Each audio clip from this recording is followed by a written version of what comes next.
Ok. Bueno, buenas tardes, casi noches acá en Buenos Aires, no sé, en Brasil acá es casi noche.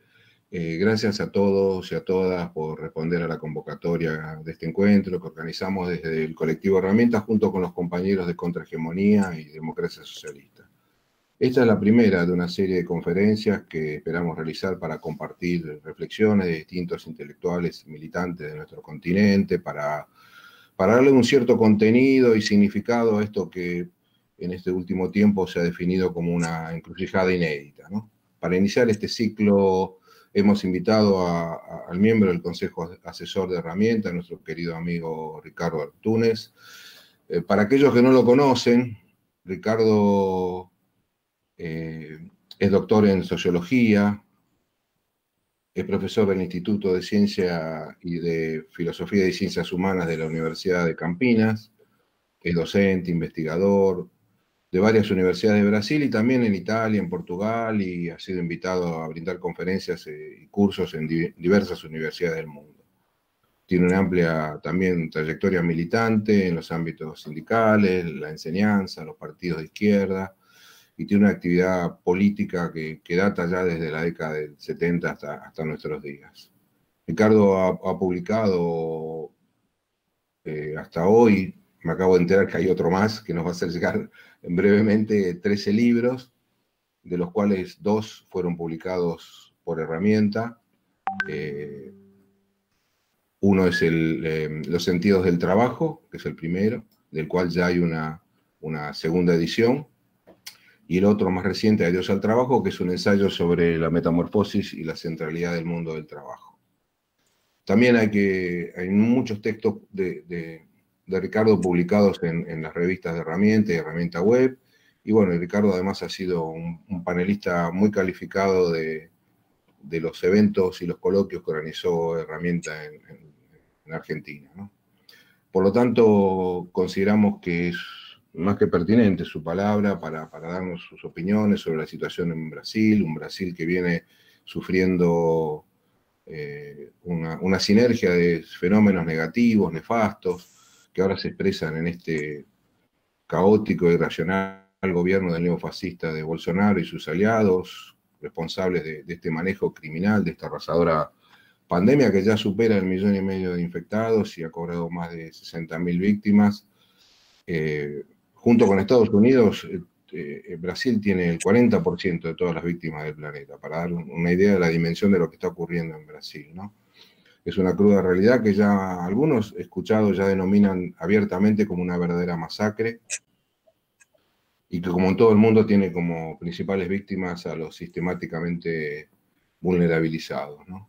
Le hemos pedido a Ricardo que nos hable de cómo está viviendo el pueblo llano de Brasil esta tragedia, que no solo es sanitaria, es económica, es social, y también hacernos conocer cómo se posicionan las distintas organizaciones sociales, las fuerzas populares, las organizaciones de izquierda, para actuar ante esta crisis sin precedentes y cuáles serían las posibles opciones de evolución de esta crisis.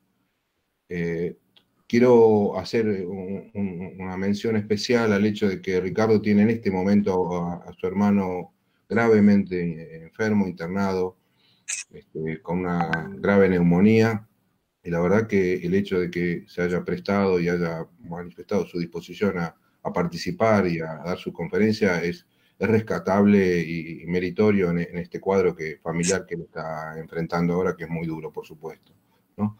Le pedimos a los compañeros que están participando del chat que nos hagan llegar sus preguntas por escrito, así después que Ricardo haga su intervención las vamos a poder acercárselas para que él la vaya respondiendo. Calculamos más o menos que todo esto tendrá aproximadamente media hora la intervención de Ricardo y después otro tanto para poder responder a las preguntas. Así que, bueno, Ricardo, tenés la palabra.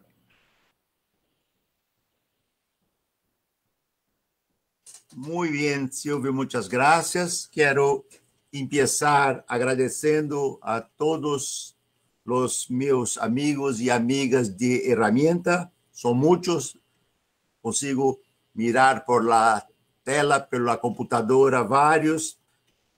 vou recordar o nome de Titi e de Aldo, dos amigos queridos, e por nome deles, quero dizer da minha satisfação de falar com todos os companheiros e todas as companheiras que nos escutam, neste momento que, por certo, é um momento terrivelmente brutal da história da humanidade, pero é também, especialmente por esta absoluta situação excepcional, um momento em que tudo que é sólido pode desmanchar, tudo que é sólido pode derreter. Né? Essa é a minha primeira nota e na minha primeira provocação crítica. A ideia de falar da situação da crise sanitária, social e política brasileira, né? E porque não hablo razoavelmente bem portunhol, pero nós sempre começamos falando portunhol e terminamos falando em puro português. Eu preparei aqui uma série de anotações iniciais e depois, durante a discussão, eu posso profundizar muitos pontos que vou apenas indicar inicialmente. Né? Então, vou indicar algumas notas iniciais para uma discussão do cenário brasileiro hoje. E começo por a situação atual da pandemia, que Silvio já falou inicialmente. A situação da pandemia em Brasil é profundamente crítica. Não chegamos ainda em topo da crise, pero é uma situação profundamente crítica. Inicialmente, porque há uma mescla de uma crise política profunda com uma crise econômica brutal, uma tragédia social que não há precedente na história brasileira republicana. E se não bastasse a crise política, a crise econômica e a crise social, há a tragédia do coronavírus, que, por conta desta situação, torna a questão brasileira ou a situação brasileira lo converte em lo pior de los mundos hoje. Brasil hoje é, em todo o mundo, a pior situação, a tragédia reconhecida por todos os órgãos da própria burguesia, The Economist, Financial Times, The Times, Le Monde, todos. Né? Por quê? Eu vou indicar alguns pontos. Né? Bastaria mencionar que Bolsonaro tem uma posição melhor que de Trump, que insiste na necessidade de fazer funcionar a economia e, por lo tanto, combate ao isolamento. Su ministro de la Salud, pode você imaginar, não é médico, é um militar. Em este momento, em el país, em Brasil, há muitas províncias que acá chamamos de estados, paralisados mais ou menos. Agora, muitos de eles estão flexibilizados, né? E, em algumas partes, algumas das atividades essenciais estão ativas e as demais abertas em algumas províncias, cerradas em outras.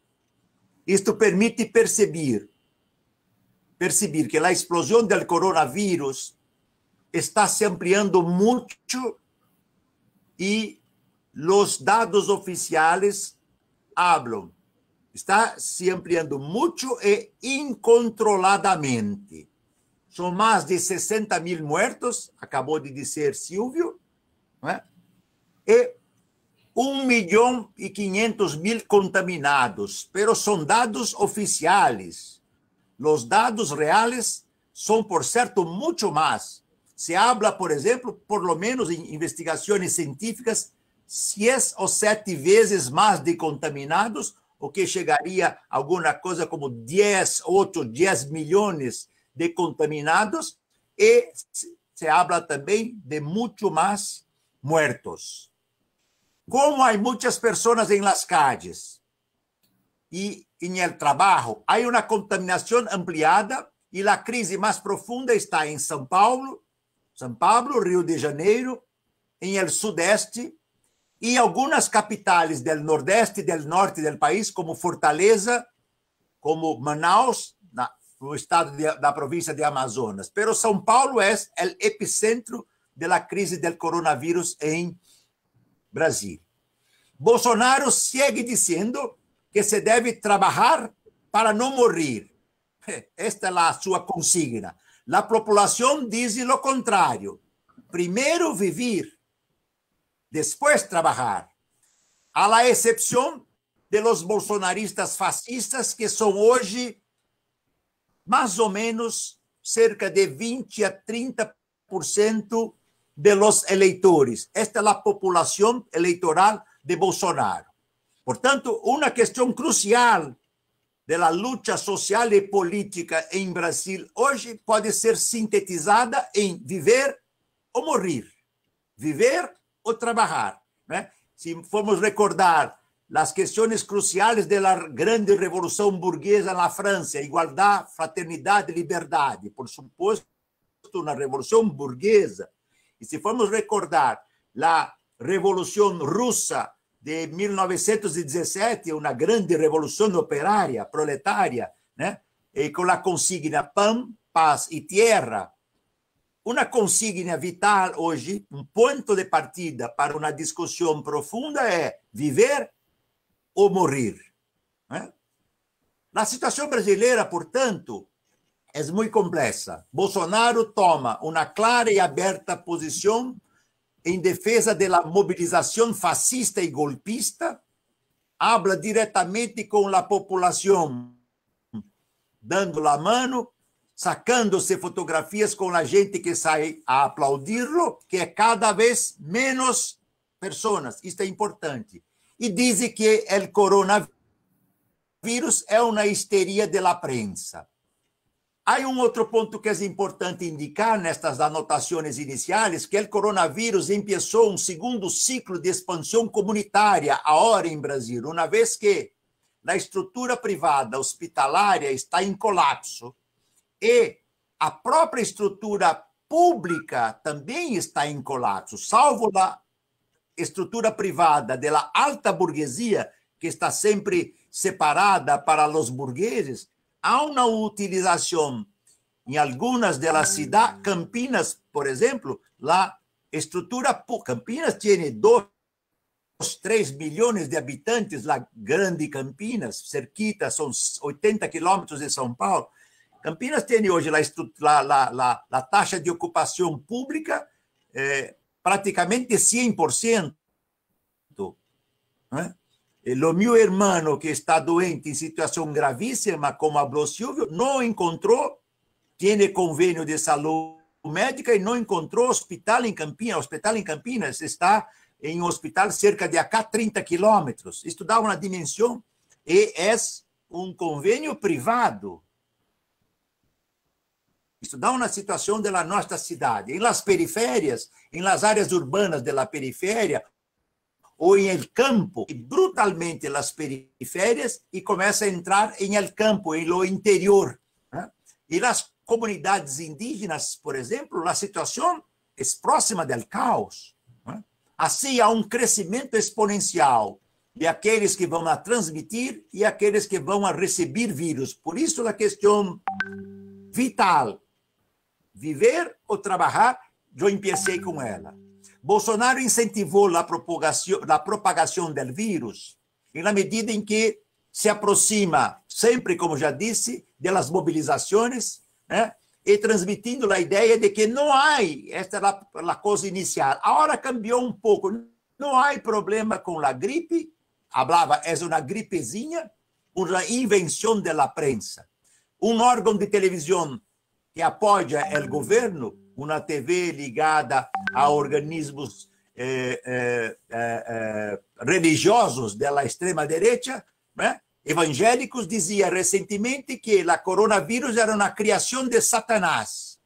Bastava crer em Deus que a coronavírus não atacaria. Esta é um pouco a tragédia brasileira. Aliás, acá é necessário fazer um parênteses. Uma forte base de apoio que Bolsonaro tem garantida desde o início são os pentecostales, os evangélicos. Né? Claro, mais de 70% da igreja evangélica brasileira é ultraconservadora, né? Tem costumes da família, de Deus, do homem que manda, da mulher que é submissa e tudo aquilo que nós outros conhecemos. Eu não sei dizer se a situação é mais ou menos similar, eu creio que não, porque a expansão das igrejas evangélicas em Brasil foi muito grande e só alguma coisa como em torno de 20% dela não é bolsonarista. Muito bem, esta é uma primeira descrição mais empírica da situação da pandemia. O que passa com a situação brasileira política? Eu não vou retornar aqui a falar da eleição de Bolsonaro, o que levou à eleição de Bolsonaro, né? Porque falei muito disto em los programas, em los artigos que escrevi para a Herramienta.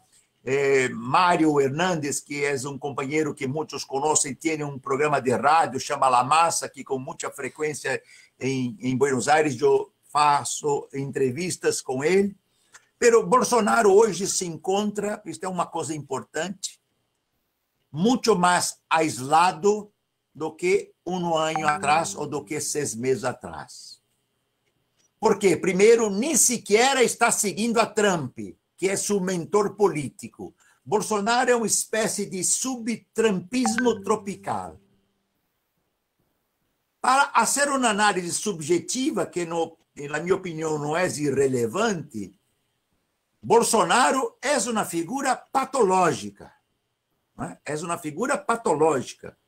É muito diferente, por exemplo, de uma figura neofascista como Salvini, na Itália, ou mesmo Trump. Pero está muito aislado, mas ainda é o presidente da República Brasileira. Ideológica e politicamente, nós outros sabemos que Bolsonaro oscila entre um protofascismo e um neofascismo. É um admirador da ditadura militar, apoia a tortura, tá certo? Em Brasília, em Argentina, em Chile, etc. Tem uma política econômica extremamente neoliberal, eu vou envolver a isso depois, um neoliberalismo primitivo, porque isto foi condição que as classes burguesas impuseram para apoiar Bolsonaro, porque em seu passado, Bolsonaro era um nacionalista de extrema-direita. E a burguesia, para derrotar o PT, apoiava qualquer candidato desde que tivesse um claro compromisso neoliberal. De modo provocativo, eu publiquei recentemente um pequeno livro em La Itália, chamado Política della Caverna, né? E eu desenvolvo a ideia que é uma provocação inspirada um pouco em El Risoto del Brumário de Luiz Bonaparte. Eu digo, Bolsonaro, então, é um neofascista que tem uma política neoliberal e governa e lidera, melhor dizendo, um governo de tipo lumpen. Se eu tenho tempo depois, eu pego uma passagem que cito del Risoto del Brumário, quando Marx caracteriza Luiz Bonaparte como Krapulinski. Não sei se você se recorda, Krapulinski é uma personagem de Heine, né? Do poeta da Germânia, e Marx diz Krapulinski, com o apoio do pior da sociedade francesa, do lumpesinato. Eu hago um paralelo entre a personagem del Krapulinski, claro, sempre recordando que, em el caso brasileiro, a situação é muito mais trágica, porque não há qualificação para Bolsonaro. Né? Esta é a questão. Né? É um indivíduo cuja qualificação é muito difícil. Bom, onde há o problema político mais complicado? São 2 ou 3, e eu vou tentar indicá-lo e depois abriremos uma discussão. O primeiro é a questão das Forças Armadas. Nós outros sabemos bem, nós outros brasileiros, argentinos, chilenos, uruguaios, paraguaios, né? Bolivianos, sabemos bem o que isto significa. A questão das Forças Armadas, ou seja, o Exército, a Armada e a Força Aérea, hoje, não, desde a vitória do Bolsonaro, 1 ano e meio atrás, hasta hoje, é a incógnita principal. Por um lado, há muitos núcleos militares que estão involucrados diretamente com o governo, especialmente do Exército.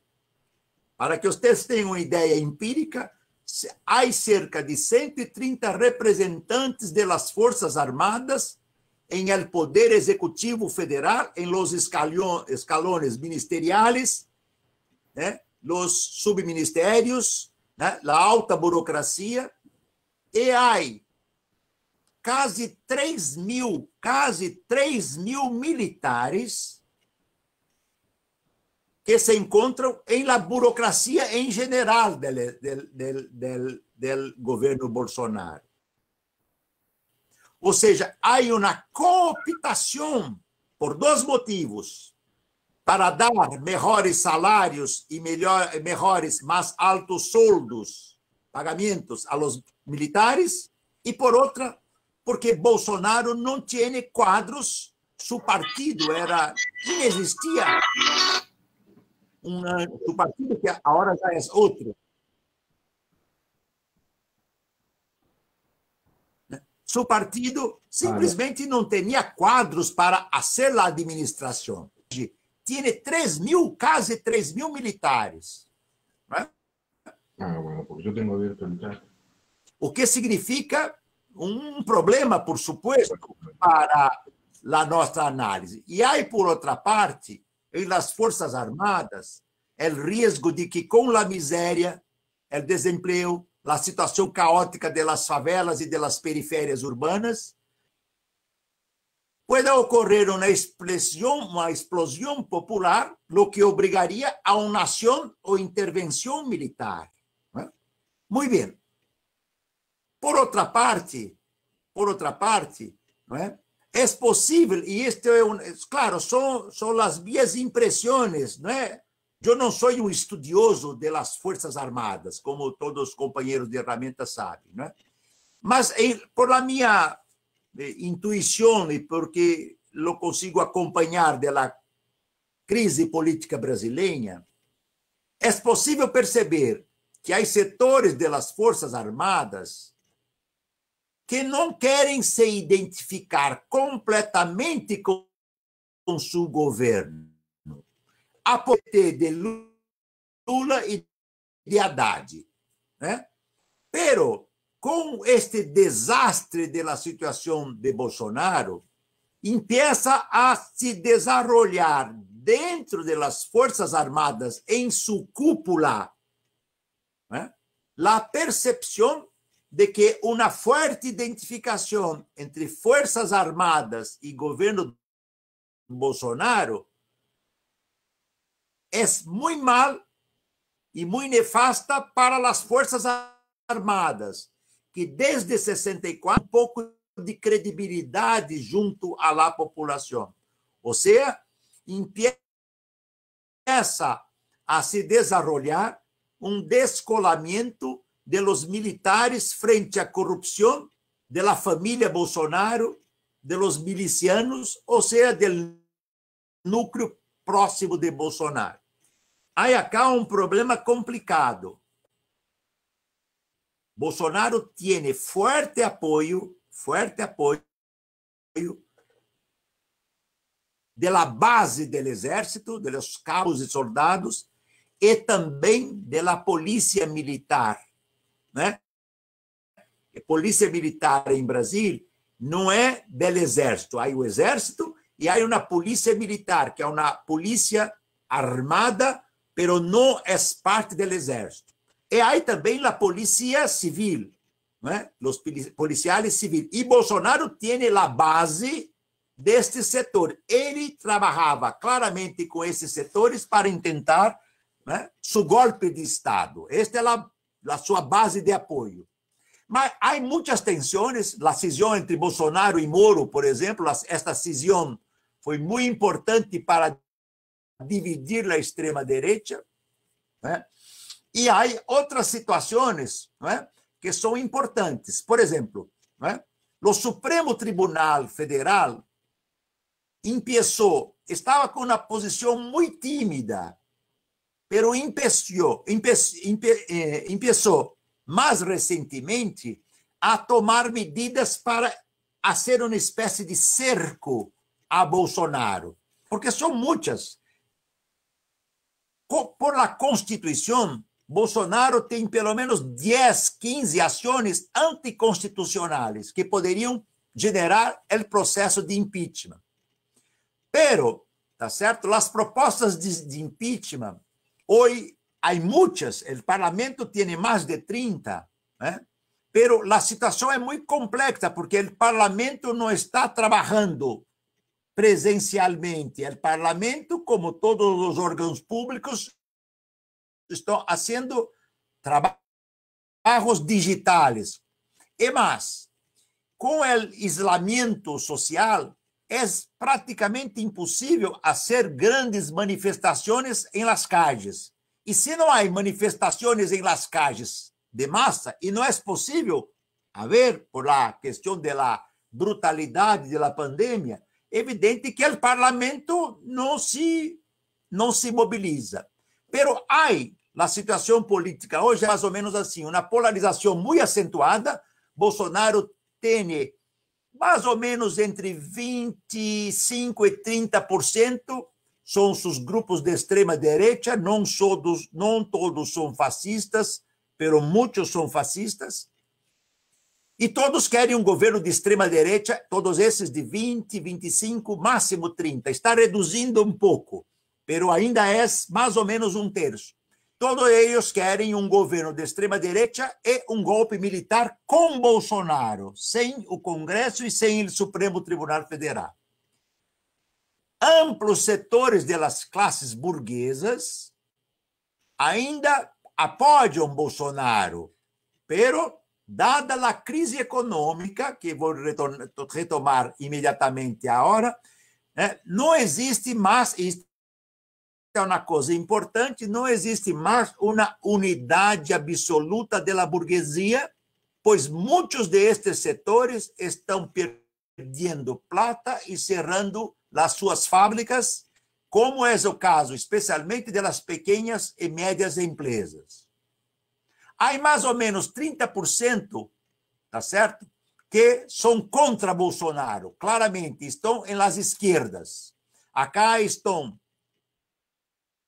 o Partido de los Trabajadores, PT, PDT, Partido Democrático Laborista, PSB, Partido Socialista Brasileiro. Esses dois últimos, PDT, PSDB, de centro-esquerda.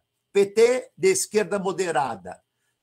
PCs, Partido Comunista, são dois Partido Comunista Brasileiro, o antigo que era conectado com a União Soviética, e o Partido Comunista do Brasil, que é o velho partido ligado ao maoísmo em el passado, ambos são hoje muito diferentes.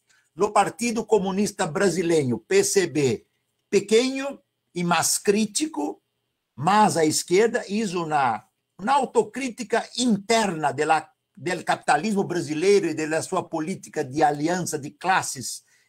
Isso uma crítica, uma autocrítica importante, ainda que tenha a visão de que o socialismo real foi uma coisa importante. E o Partido Comunista do Brasil cresce, se amplia, porque é muito próximo do PT, tem uma política, digamos assim, o comunismo é o horizonte, mas tem uma política de projeto nacionalista progressista, né? Então, concebe o apoio, a aliança com as frentes amplas e com os partidos, com os setores da burguesia que consideram progressista. E tem em la esquerda, mais à esquerda, o PSOL,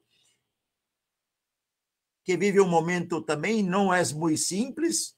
Há setores em el PSOL muito próximos da extrema, mais à esquerda do PSOL. Eu sou militante do PSOL, eu conozco bem a situação do PSOL, né? Que são um pouco mais críticos, mas PSOL oscila entre uma política ainda de uma espécie de parlamentarismo de esquerda, de uma luta institucional de esquerda.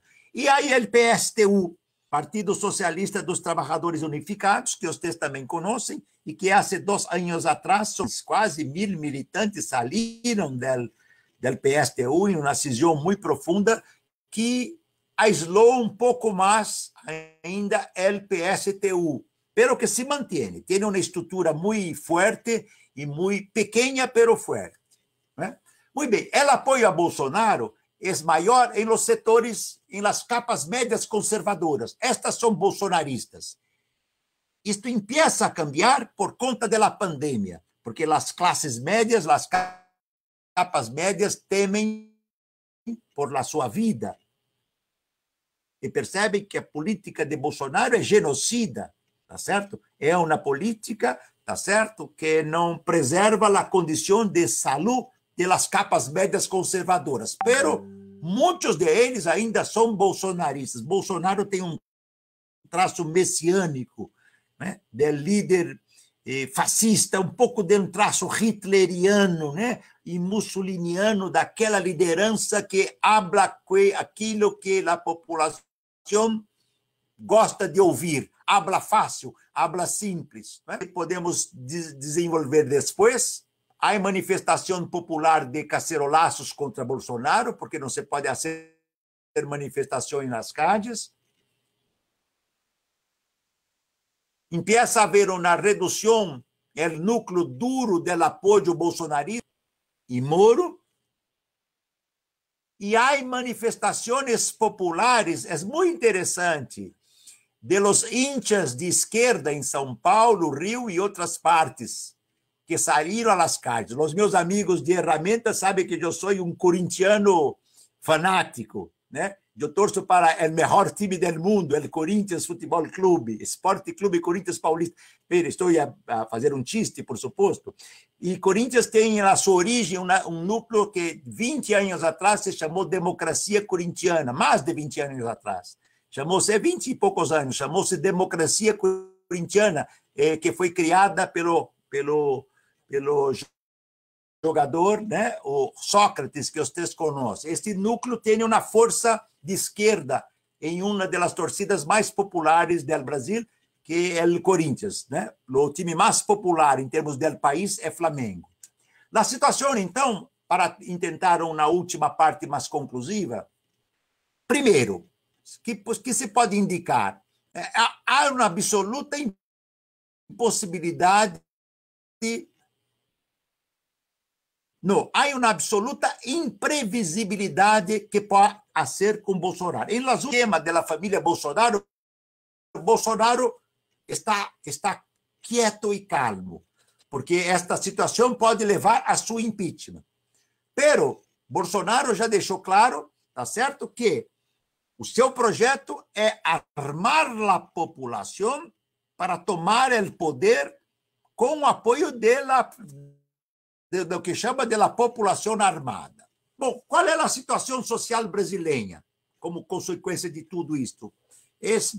Posso resumir em poucas palavras. Brasil houve uma expansão muito grande da informalidade em los últimos anos e em fevereiro deste ano, de 2020, mais de 40%, ou seja, 40 milhões de pessoas se encontravam em fevereiro em la informalidade. 2020. E mais 5 por desemprego aberto. E mais 5 milhões em desemprego por desalento, o que chegava, portanto, a 17, 18 milhões de homens e mulheres desempregados. Com a pandemia, março, abril e maio, já se contabiliza de desempregos de homens e mulheres. Ou seja, a tragédia brasileira hoje é a ampliação da miserabilidade social. A última mensuração do IBGE, Instituto Brasileiro de Geografia e Estatística, dá um dado que é emblemático. Disse, hoje, há menos informal, há menos trabalho informal do que em março. Vocês podem dizer, pero então é bom, porque se há menos trabalhos informais, é porque é melhor. Não, é pior, porque o trabalho informal está hoje desempregado, ou seja, há um enorme contingente de trabalhadores informais que se encontram desempregados. Eu chamo de informalidade desempregado. O único setor que cresce do trabalho brasileiro hoje são os uberizados, os trabalhadores e trabalhadoras que nós outros encontramos das plataformas que eu estudei em meu livro El Privilégio de la Servidumbre, né? Onde hablo, são mais ou menos 5 milhões de homens e mulheres. Há uma predominância, neste caso, de trabalho masculino em Uber, Cabify, 99, Amazon, iFood, Rappi, James, né? Uma série Lyft, né? Vocês certamente conhecem em Argentina muitas dessas plataformas ou desses trabalhos uberizados, que são, em Brasil, hoje, mais de 5 milhões.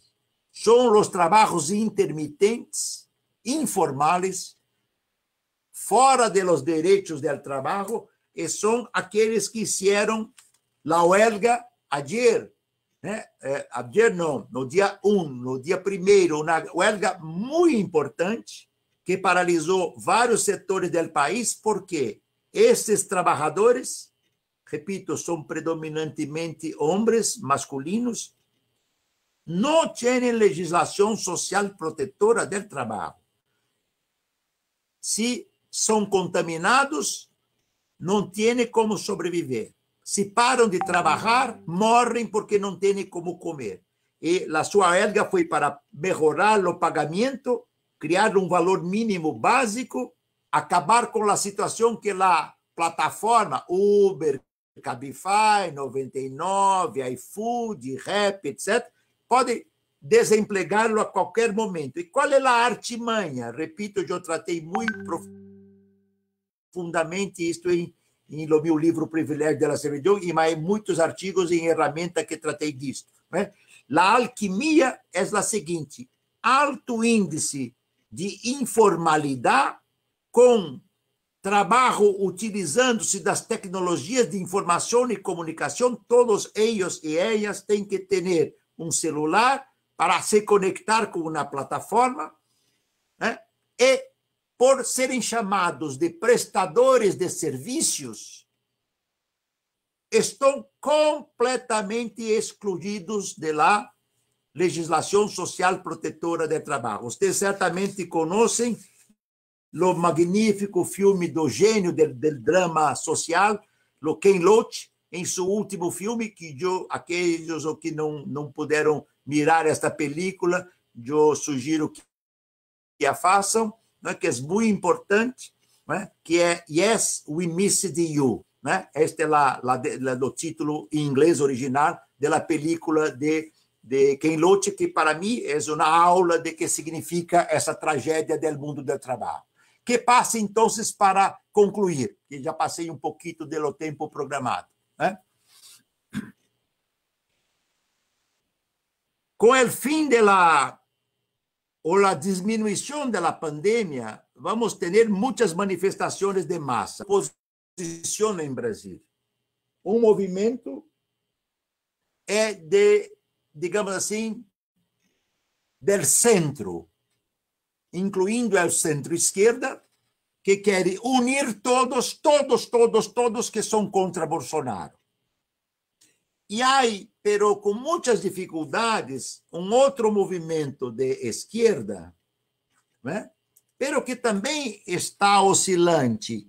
Neste movimento estão o PT, pero o PT hasta pouco tempo atrás não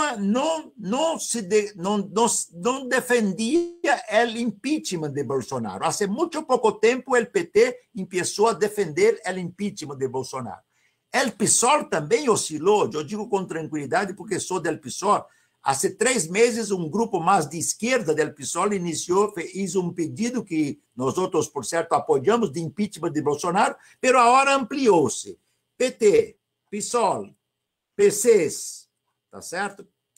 E os movimentos sociais mais importantes, o movimento de los trabalhadores sem techo, movimento de los trabalhadores sem terra, movimento feminista, movimento negro que se amplia muito. Nós outros acá chamamos de movimento de los negros, e agora começam alguns movimentos a se autodefinir-se como movimento de los pretos. Por isso uso essas duas expressões, né?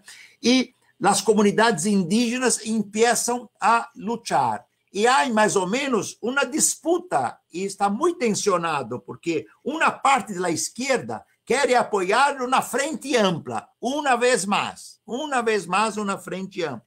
E uma parte da esquerda quer tentar um caminho mais à esquerda, mas tem o limite de caminhar, digamos, de modo mais, digamos, com menos força social. O último ponto, é imprevisível o que vai passar com Bolsonaro, né? Se você perguntar, e qual é, Ricardo, a sua intuição? A minha intuição, porque é imprevisível. A minha intuição, Bolsonaro não termina seu governo, pero esta intuição, né, só vai ter alguma concretude objetiva se, com o fim da pandemia, né, a tragédia será profunda. Nós sabemos que muitos brasileiros e brasileiras vão morrer em las periférias em maior quantidade, as comunidades indígenas, né? E, claro, enquanto isso, os capitais fazem seus laboratórios e suas experimentações. Herramienta teve a gentileza de publicar meu texto em la web, onde eu digo, né, que os capitais estão desenvolvendo o protótipo do novo tipo de trabalho, uberizado, informal, em la flexibilidade, em la precariedade, de modo a desregulamentar, a quebrar a legislação social protetora do trabalho. A inspiração se encontra onde? Amazon Turkey, Uber Eats, Google, Facebook, Airbnb, Cabify, 99, LeFood, Glovo, uma massa de empresas, plataformas que criaram uma classe trabalhadora que eu defini o privilégio da servidumbre como escravos digitais. Mas o mais espetacular é que este contingente de trabalhadores começa agora a fazer a luta contra a precarização do trabalho. E alguma de suas principais lideranças, eu tenho contato com muitos de eles, começa a criar também entre os trabalhadores uberizados ou trabalhadores das plataformas, começam a criar o que eles chamam de um movimento. Desculpa, eu passei um pouco, mas agora podemos discutir as questões. Muitas graças.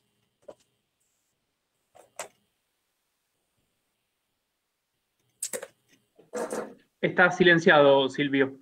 Não te escucho.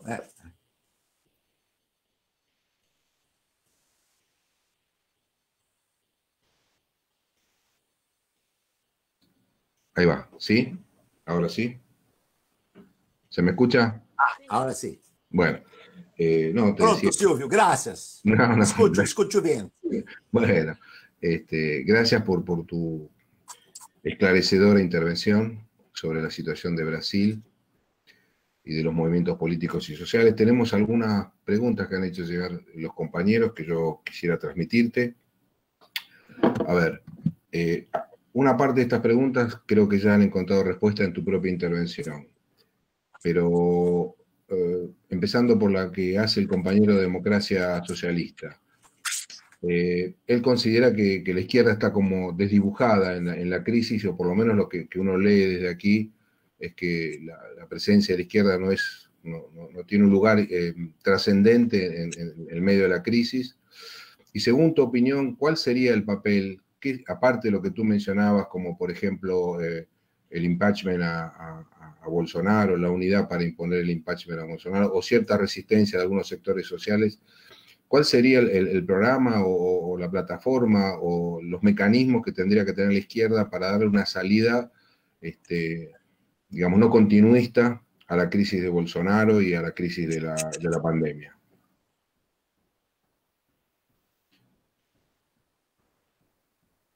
Perfeito. Devo responder agora, Silvio? Sim? Sí, si te parece, y después vamos haciéndote llegar las otras. Certo. Vou tentar fazer uma resposta. Perfeito. Vou fazer breve para termos esse tempo para outras. Mira,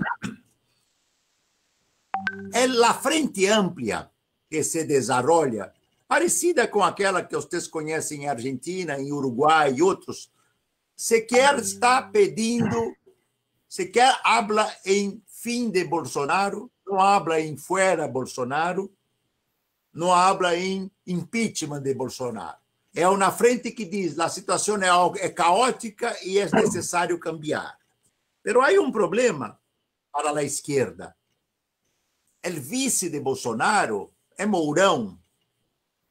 E Mourão é um general do alto comando do exército, ultraconservador, não tem traços fascistas, mas é ultraconservador, e muitos dizem que é mais difícil um ultraconservador mais estruturado do que um neofascista, mas que é completamente desequilibrado. Né? Claro, quando eu digo desequilibrado, é claro, né?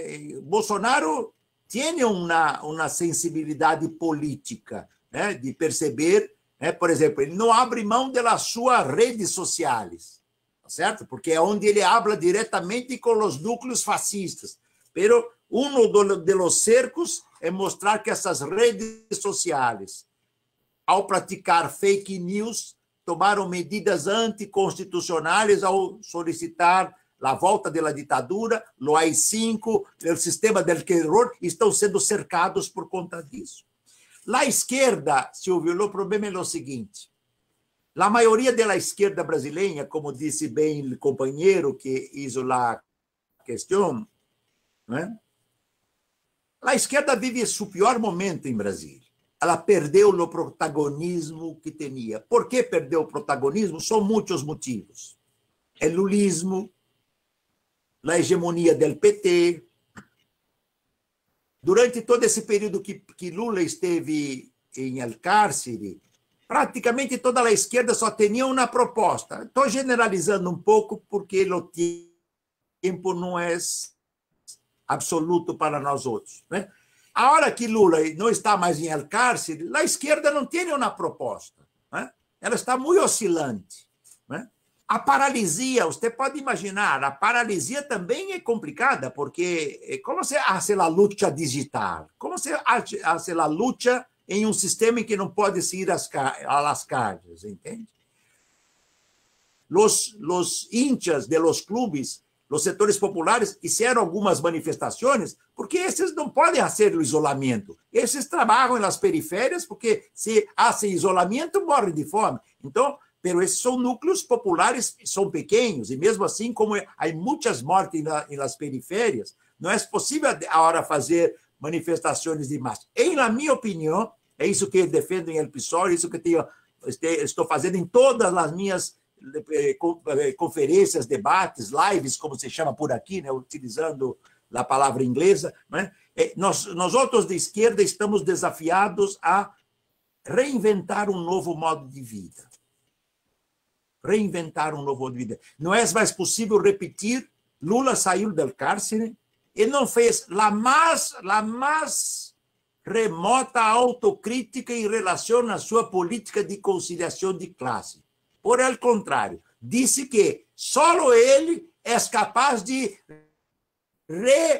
reconciliar o país. Ou seja, não entendeu nada do que se passou, né? Não aprendeu nada. Foi ao cárcere, foi punido, foi penalizado e retorna falando as mesmas coisas. Quais são as questões vitais hoje? Eu diria, a questão do trabalho, a questão ambiental, a questão da igualdade substantiva, para recordar nosso querido amigo, Aldo se recorda, nosso querido amigo Steven Mesaros, a igualdade substantiva de gêneros, entre homens e mulheres, LGBTs, a igualdade substantiva do movimento negro brasileiro, das comunidades indígenas. Nós temos que... Há uma nova morfologia do trabalho e há uma nova morfologia das lutas sociais, né?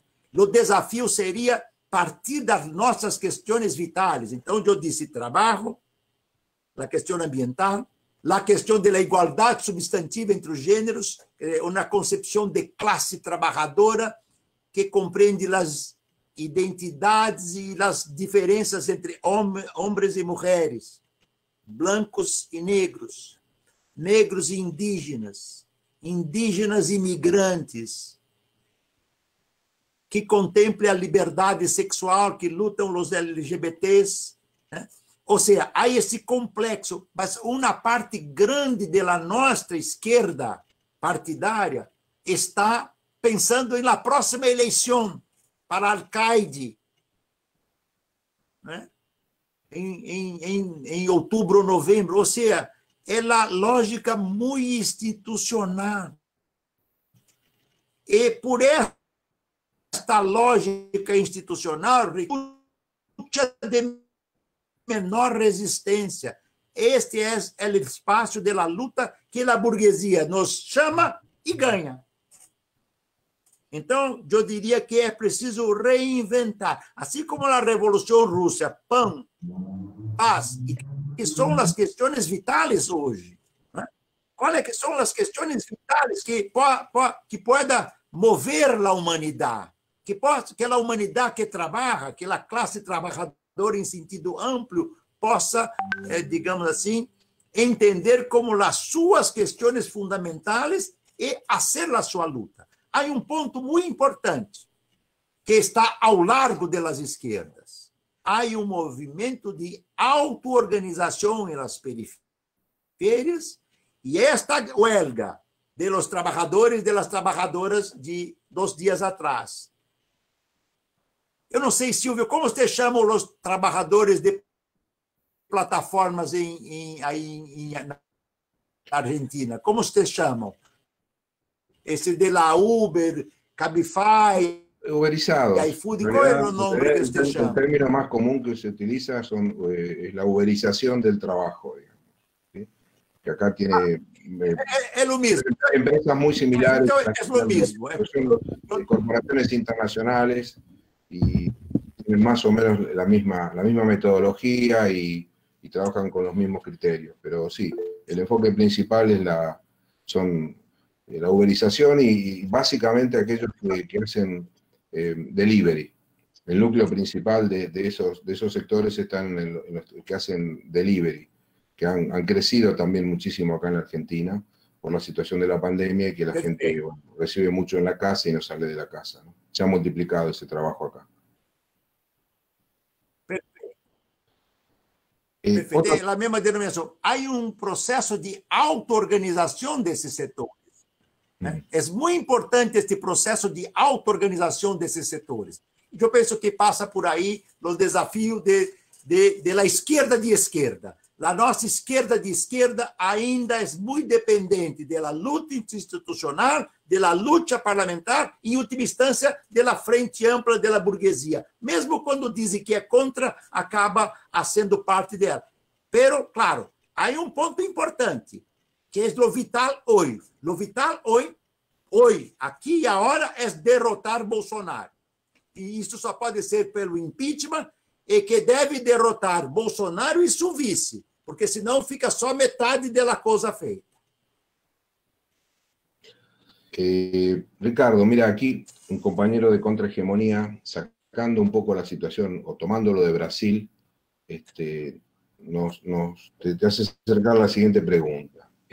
Tú que eres un especialista en temas del trabajo y que has estudiado y trabajado las distintas experiencias internacionales y los cambios operados en el mundo del trabajo, la pregunta sería, ¿cómo visualizás vos que la pandemia y las consecuencias de la crisis generada o agudizada por la pandemia va a generar en el mundo del trabajo? Recién te referías al caso de Brasil, y creo que es un caso más general de los trabajadores precarizados a través de las plataformas, pero bueno, la OIT habla de un récord histórico de desocupados en el mundo, ¿sí? Determinadas áreas completas, como puede ser la industria del turismo, la gastronomía, áreas como, por ejemplo, los determinados tipos de servicios, el cine, los espectáculos, etc. Digamos, el Circo de Soleil, por ejemplo, ha despedido a 3.500 trabajadores. Todo ese mundo que ha recibido un impacto directo de la pandemia y que va a ser muy difícil de reciclar en un corto plazo. Digamos, ¿cómo vos considerás que eso va a presionar sobre la crisis preexistente a la pandemia?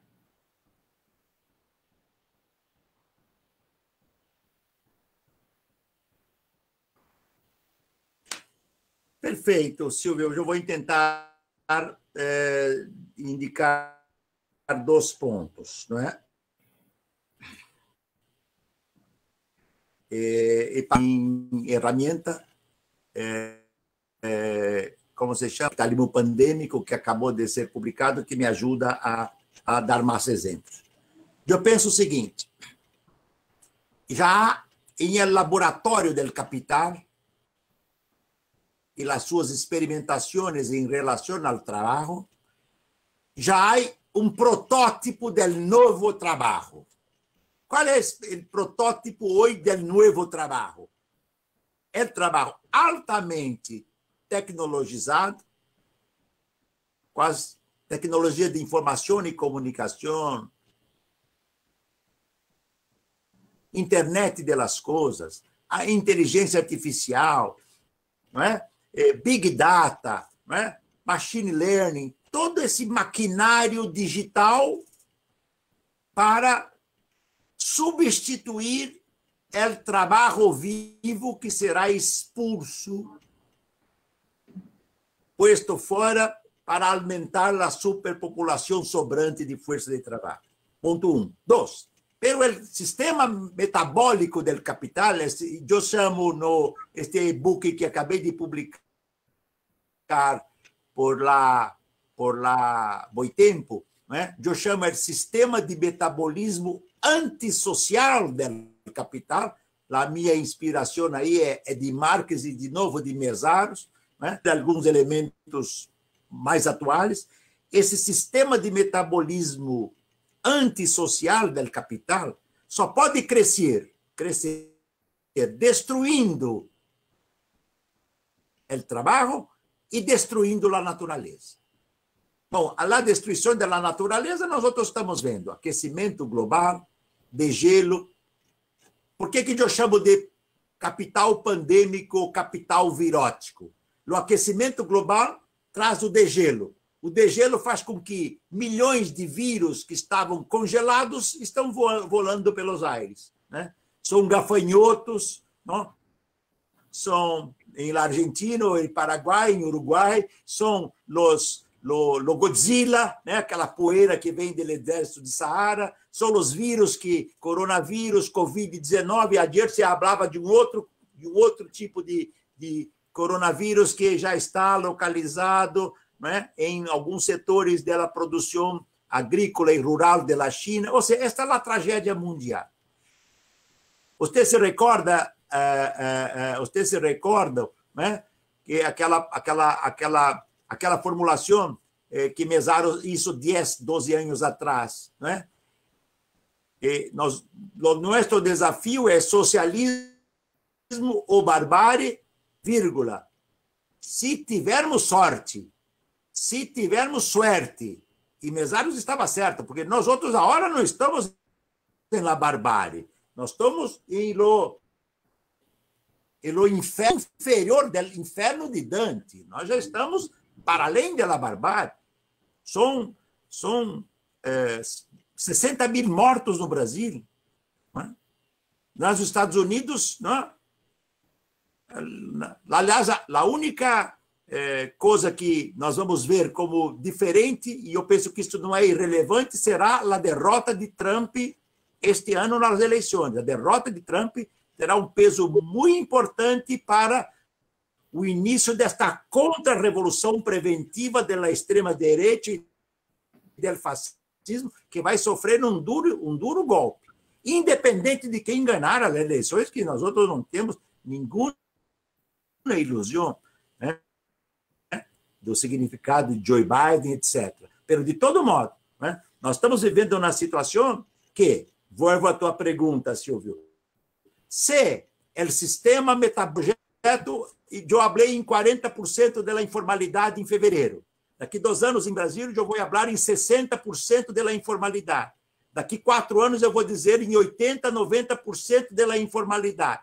E daqui 5 anos, eu vou dizer a classe trabalhadora brasileira está toda ela na informalidade. Médicos, professores, juízes, enfermeiros, operários, todos na informalidade. Este é o mundo maquínico do capital e a sua maquinação, tá certo? Para recordar Karl Polanyi, né?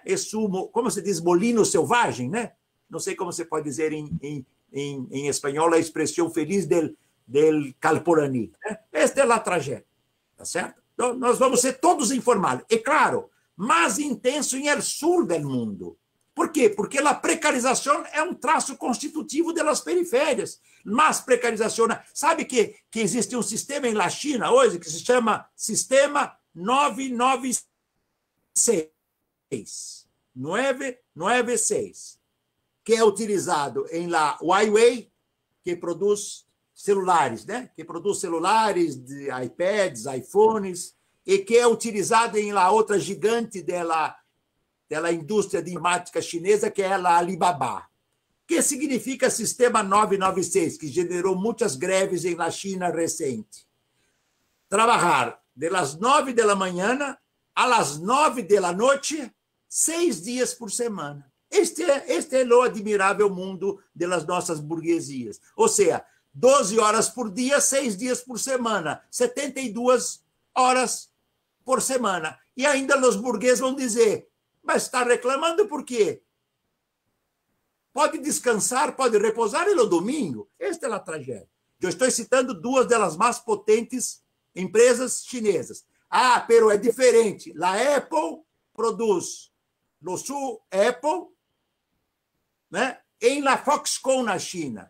Em 2010, houve 17 tentativas de suicídio na Foxconn, dos quais eu anoto no meu livro Privilégio da Escravidão, eu não me recordo agora se 8 ou 9, tragicamente morreram, não lembro agora quantos foram.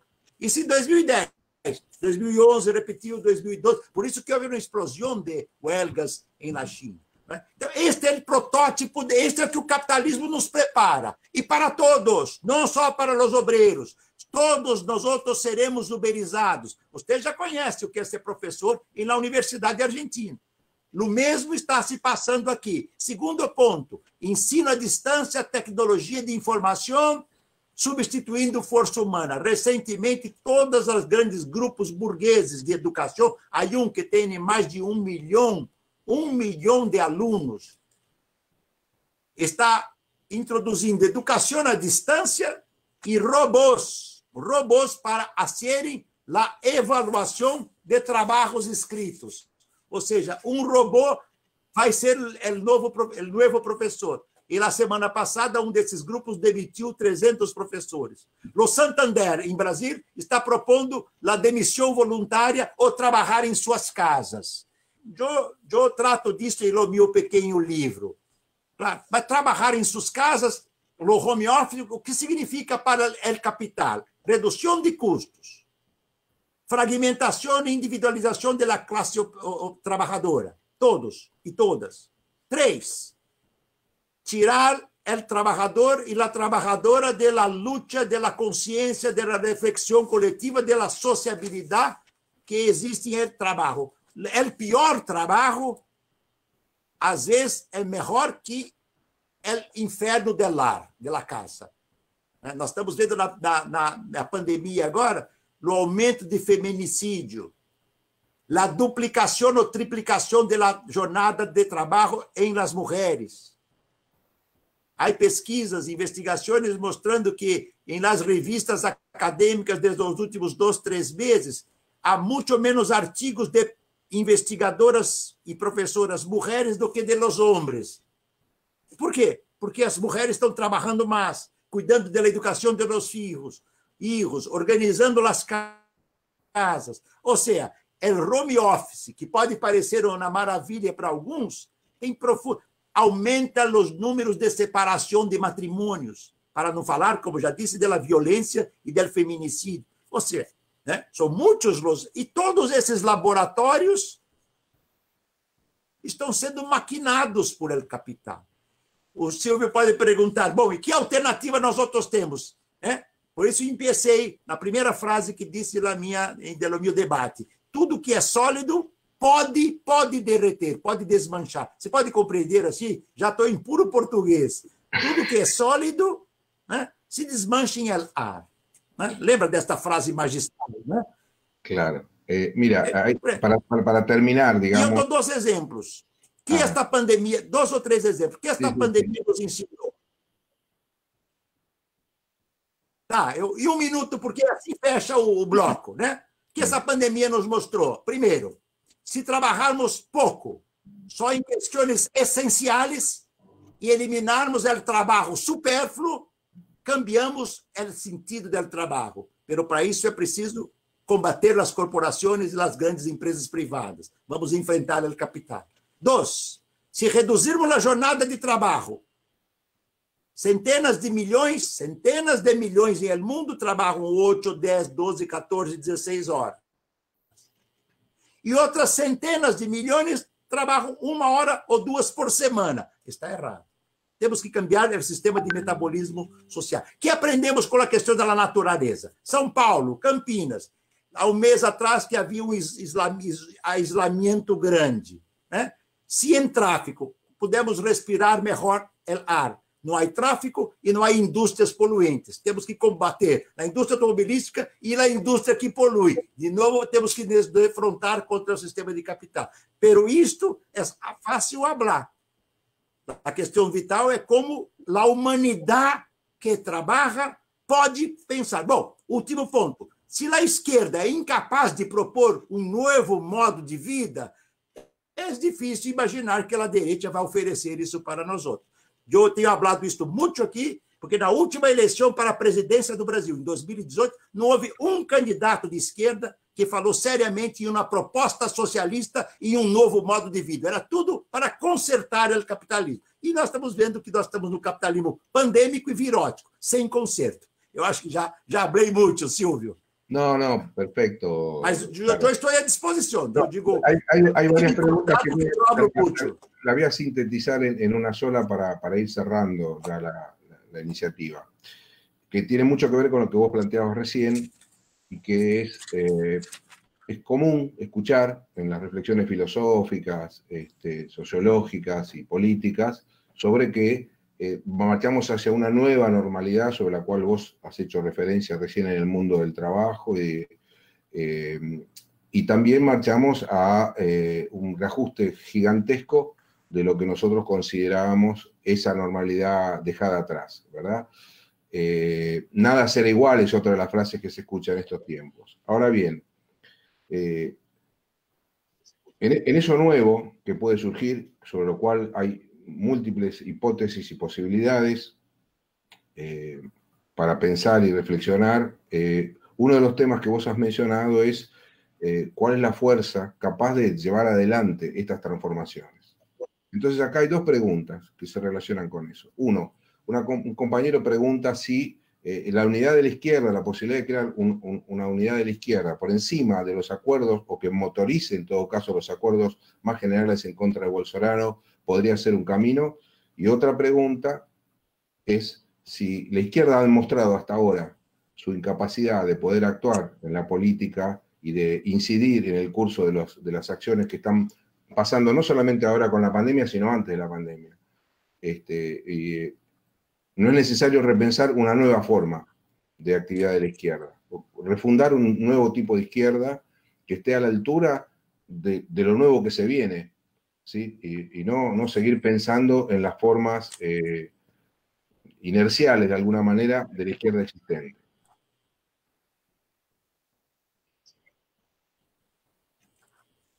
Eu vou tentar falar de forma muito breve, Silvio. Sí. O problema é que vocês fazem questões complexas e é duro sintetizar, mas eu vou falar em 2 minutos. Deixar uma ideia. Primeiro, a classe trabalhadora não morreu, como disseram os teóricos eurocêntricos de los anos 70, 80, pero há uma nova morfologia da classe trabalhadora. E o exemplo é este segmento. Eu digo, e o privilégio da servidão, que o elemento novo é o novo proletariado de serviços que não para de se expandir.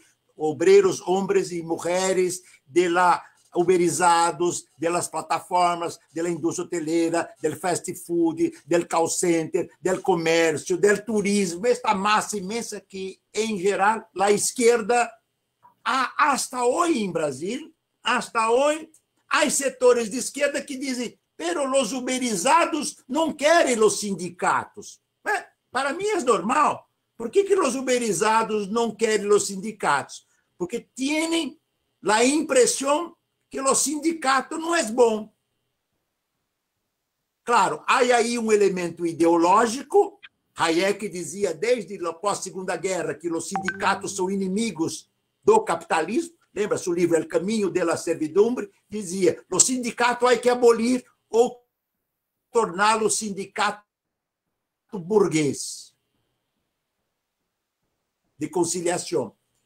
Muito bem, o trabalho vai gerar uma nova morfologia das lutas sociais. Ponto 1, desenvolvo em outro momento. Ponto 2, eu tenho que jogar fora as nossas ferramentas.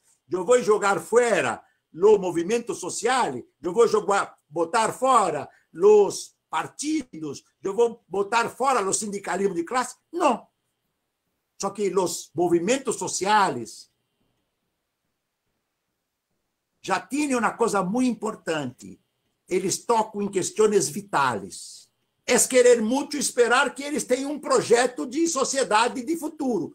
Eles tratam da habitação, da terra, da comunidade indígena, da luta contra o racismo, da luta contra a opressão masculina. É absolutamente. Há um parênteses. Espero que a esquerda entenda isto. Há uma revolução feminista mundial em curso, uma revolução feminista contra o patriarcado e que muitos desses setores são também anticapitalistas, porque aí há opressão e exploração. É vital. É vital que a esquerda entenda isso.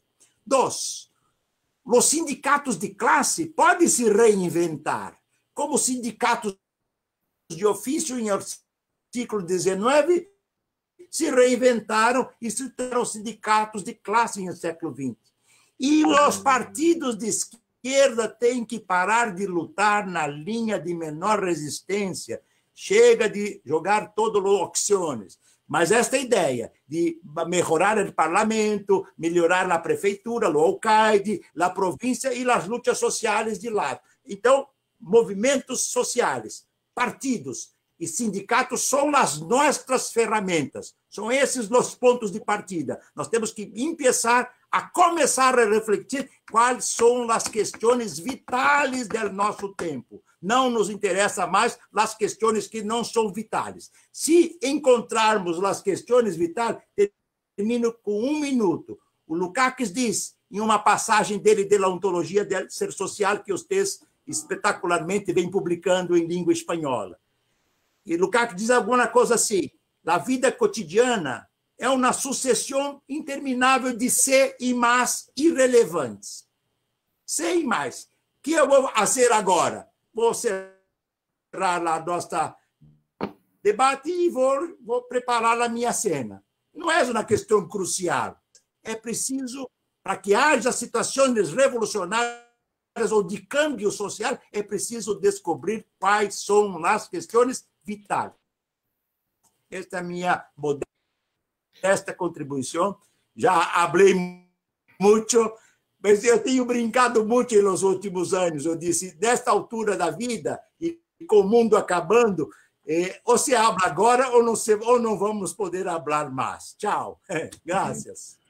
Muchas gracias, Ricardo. Seguro que quedaron acá una cantidad grande de preguntas que se dispararon a partir de tus reflexiones, porque, bueno, es, como decía yo al principio, es un tiempo inédito, donde muchas de las recetas y las prácticas anteriores no sirven para dar respuesta, y entonces, bueno, es lógico que queden muchos interrogantes y muchas preguntas por replantearse. Te agradecemos nuevamente.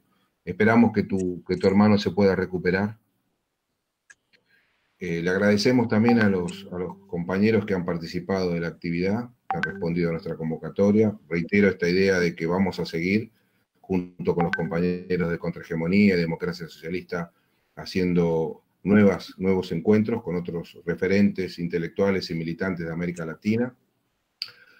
Quiero también hacer una mención especial, porque el día de ayer se cumplió el primer año de la partida de nuestro entrañable Edgardo Lo Giudice, y realmente lo extrañamos mucho, sentimos su ausencia. Conversábamos con Aldo hace poco de que se siente su ausencia en momentos que necesitamos tanto de ideas y reflexiones inteligentes como las que nos aportaba Edgardo, ¿no? Quiero también agradecer a los compañeros, tanto a Pedro como a Germán, que son los que han dado sustento tecnológico y actividad para que esta iniciativa se pueda realizar. A partir de mañana se va a poder ver el video de este encuentro con Ricardo a través de la página web de Herramienta, y como los soportes también de Contrahegemonía y Democracia Socialista, y también ya se va a poder ver en nuestro nuevo canal de YouTube. Por último, entonces, gracias a todos y espero que podamos encontrarnos en el próximo encuentro. Un abrazo. Gracias, Ricardo. Saludos a María Orlando. Un Orlando. abrazo a todos, todas. Hasta la próxima. Chao. Chao, hasta la próxima. Muchas gracias. Daré la noticia. Un abrazo a todos y todas. Chao, chao. Chao, Aldo. Chao, Titi. Chao a todos.